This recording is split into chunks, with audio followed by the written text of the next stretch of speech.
Oliver woke to a torrential downpour hammering the roof of his attic bedroom. Olivia had shown him to his room last night, slightly apologetic for the fact that he was being housed in the former servants' quarters. "All the rooms in the addition are taken at the moment," she explained, "since everyone is living at home. But once Althea moves to Appleby Farm after the wedding, you might be able to have her bedroom."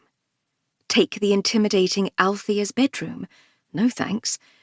Oliver had assured her he was fine in the servants' quarters. There was no one else up under the eaves, and the bathroom down the hall, with its Victorian tub and trickle of rust-coloured water, was his alone. Now, in the morning, Oliver stared at the ceiling as a gloomy, grey light filtered through the curtains.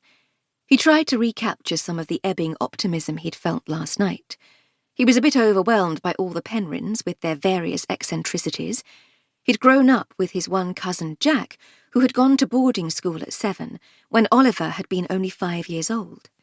Life at Pembury Farm with his uncle had been decidedly quiet, save for the dreaded intervals when his cousin came home.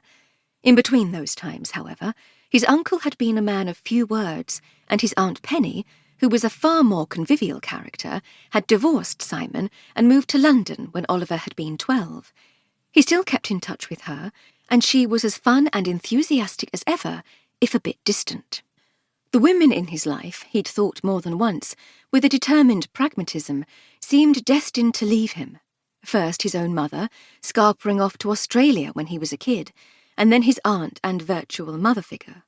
And then there was Audrey, who had decided, regretfully it was true, that they had no future after 2 years together at Oxford. Hopefully it wouldn't become a continuing trend, but the truth was he hadn't had much luck in the romance department so far. For some reason this made him think of the mysterious Seph, with her blue-green eyes and ferocious scowl. No joy there, certainly, he thought with a sigh, and yet he still wondered, why had she seemed so angry? Shaking himself free of such pointless, meandering thoughts, he rose from the bed to brave the icy, bare floorboards, and then the barely lukewarm trickle of the shower.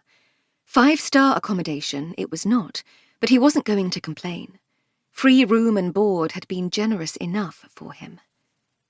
20 minutes later, wearing a button-down shirt and brown cords, his hair still damp, he ventured down to the kitchen in search of breakfast and his boss. Last night Althea had mentioned 8 a.m. as a potential start time. It was 22 now.